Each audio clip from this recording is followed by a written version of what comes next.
by Sprite, the 2K pregame show.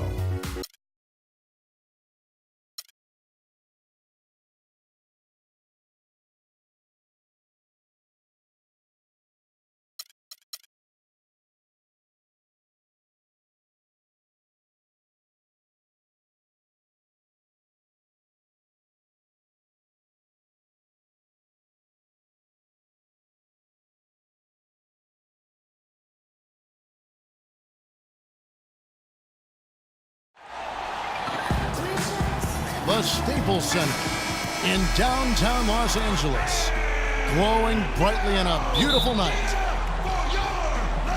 We're coming at you from the Staples Center in beautiful downtown Los Angeles as the Clippers prepare to take the floor. The Mavericks looking for a strong start to this road trip. This game an interesting matchup for them, facing another middle-of-the-pack team. They're looking to take a step forward. This is the type of game that they've got to measure the progress with. Well, right now for the Mavericks, they've just never really found their groove this season. I mean, not yet anyway. They're kind of stuck in the middle of the pack right now. Yeah, they don't have a lot of time left to find that groove, Clark. That's the problem. I mean, unless things really come together for them soon, I think they're going to stay in kind of that middle-of-the-pack area the rest of the way. So let's take a look at the starters for the Dallas Mavericks. Monte is the 2 with Parsons playing the small forward. Dirk and Chandler up front, and it's Rondo in at the 1 spot. And the basket is good. Got it to go through on the contact, so a free throw coming up. A great opportunity for a three-point play. Dallas shooting their first free throw attempt on the night. Monte Ellis, a scoring combo guard, the highest career scoring average ever, Steve, for a player never to be selected as an all-star in this league. Yeah, he's always been on that borderline. Some of it, Kevin, has to do with, he's only been on a winning team 3 of his 8 seasons. 2 of those in Golden State, and then, of course, last year in Dallas. But you also think about the depth in the backcourt in the Western Conference. Boy, it's tough to make that all-star team. Now, here's Ellis. He had 22 points in the win against Detroit. And no question, you look at his assist totals, I tell you what a nice job he was doing of really spreading that ball around. Well, this is how you completely rattle an opponent's rhythm. Yeah, such terrific on-the-ball defense to trigger the transition opportunity. And it wasn't just the tough D, it was the exclamation point they put on the fast break with the slam. Here's Paul. He had an 18-point outing in their last game against the Lakers. And he was disruptive defensively, too, Kevin, really aggressively trying to make plays. In fact, he had 4 steals during that game. Here's Nowitzki. Well-timed pass, and he goes straight to the bucket for the layup. Well, you knew he'd win that race. Definitely. I mean, that's what you call early offense. And, for Ellis, at times he's been criticized as a volume scorer and not a great defender. Sometimes these labels that players get are hard to shake, whether they're true or not. But I think you can see improvement in Ellis's game in both areas. And if he can help the Mavs win big, I think he could be an all-star, should be an all-star. That drops, and it comes off an assist from Dirk Nowitzki. They've scored several times already here in the first quarter down low. I like that. Yeah, me too, Clark. I think anytime you have success pounding the ball inside, you got to continue to go to the well. Now here's Paul, averaging 18 points a game. He dishes it to Korver, and taken away by Ellis. Here's Rondo. Shot is off. So Los Angeles will take it the other way. They couldn't put the pieces together, losing the last matchup with the Lakers. And the glaring factor for me in that loss was the poor rebound. I mean, they got destroyed on the glass. Yeah, they were outworked. I mean, it's plain and simple. To rebound the ball, you got to work. You got to do your work early. You got to be physical. You got to go after the ball, and you can't give up. And they just didn't work hard enough. So it's the Mavericks now. The Clippers getting the bucket, and it's Ellis penetrating. Got it. Good job in the low post. Ellis has got 6. You look at Ellis defensively, quick hands, great in passing lanes. And of late, he's done better one-on-one. I think playing for a detail-minded coach like Rick Carlisle has helped him at that end of the court. And that one's good.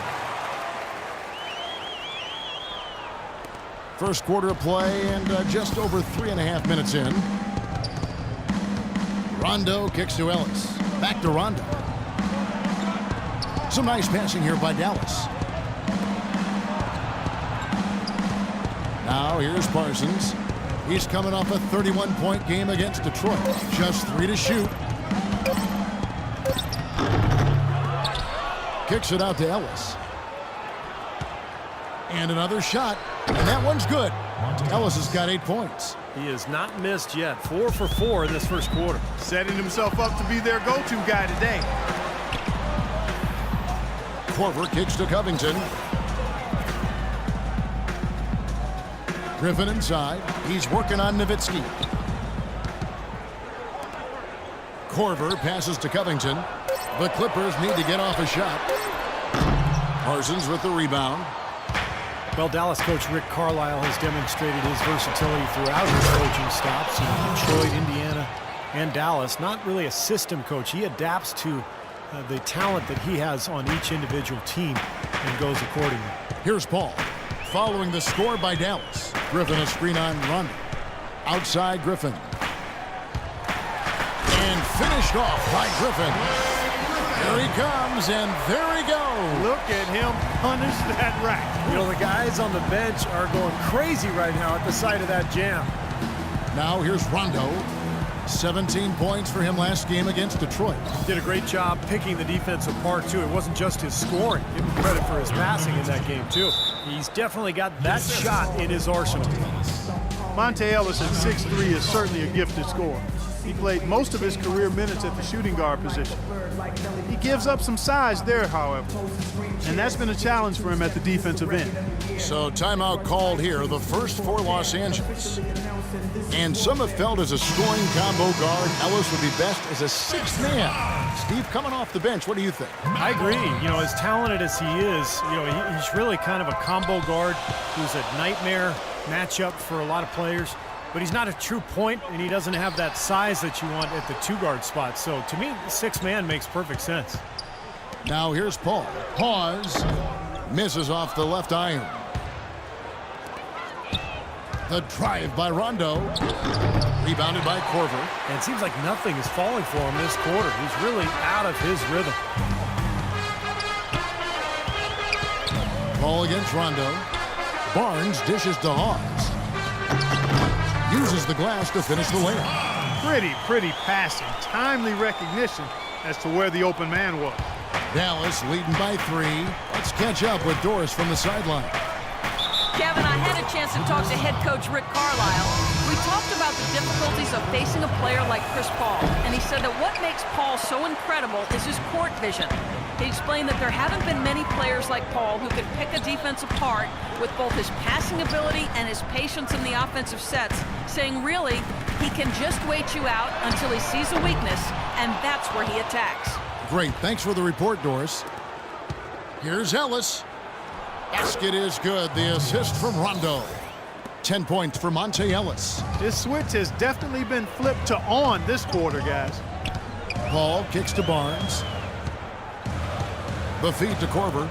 Takes a 3. That drops. Korver's got 6. How in the world did they let him get that wide open? And so here is Dallas. They lead by 4. They put up a nice win against Detroit the last time out. I thought the way they attacked the rim and got into the paint was phenomenal. It seemed like after a while, the defense just kind of waved the white flag. That's exactly what will happen when a team continues to attack the goal and come away with layups. It demoralizes the defense. Now here's Barnes. Still getting warmed up offensively. No buckets yet in the game for him. Boy, even though he missed, you can't give up that kind of a look very often. Yeah, they're lucky that they didn't get burned on that one. Maybe could have tried for a more memorable dunk than that. And we know he's capable of those memorable dunks. But, you know, they've got a nice lead. Don't take any chances. The simple one-hander is just fine. Dallas leading by 6. And it's Rondo penetrating. Kicks it to Ellis. Banked in off the glass. Ellis has got 12. And they're beginning to fall apart a little bit defensively, especially inside. Well, that's 4 straight buckets now at the rim. Drummond with a screen on Ellis. Korver kicks to Drummond.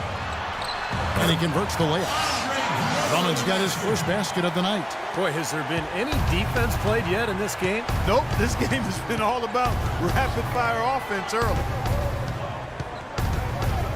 Back to Rondo.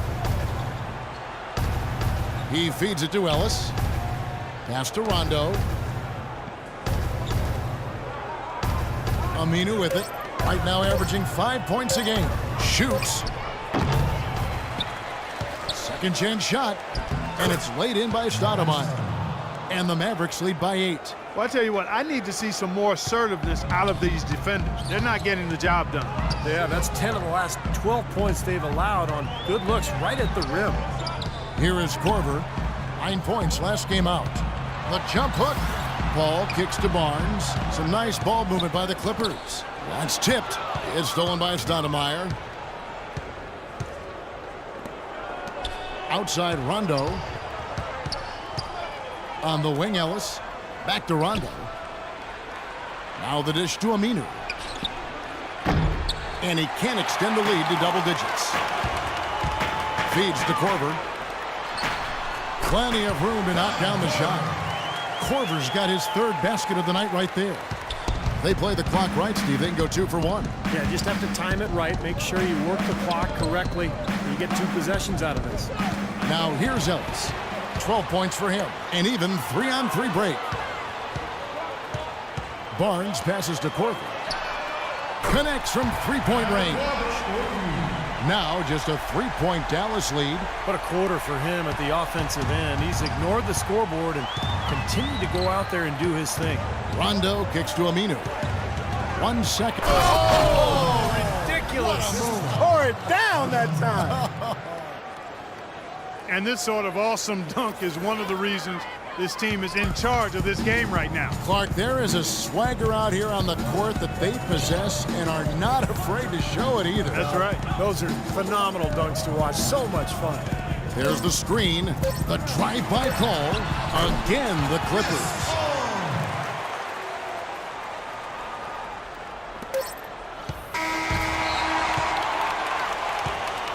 And so, both teams trading buckets as we end the first quarter. Mavericks ahead, up 3. And we'll be back in just a moment with the start of the second quarter.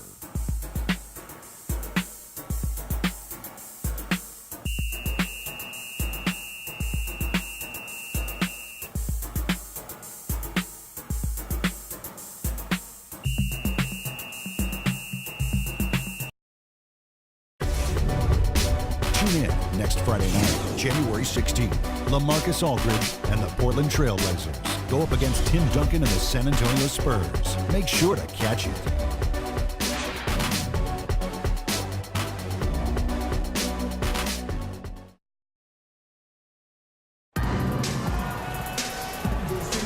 Well, it's been a tight one so far as we get the second quarter going back here. And let's quickly check out the scoring breakdown here for the Mavericks. And the points they're getting in the lane will really help them open up the floor.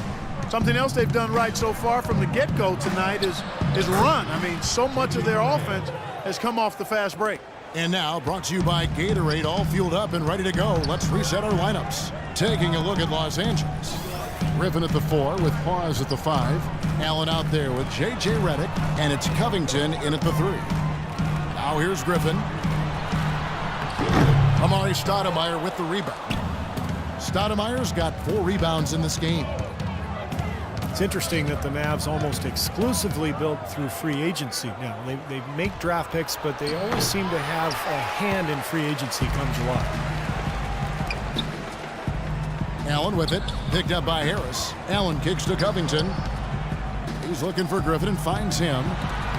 And the rejection by Stoudemire. Harris outside.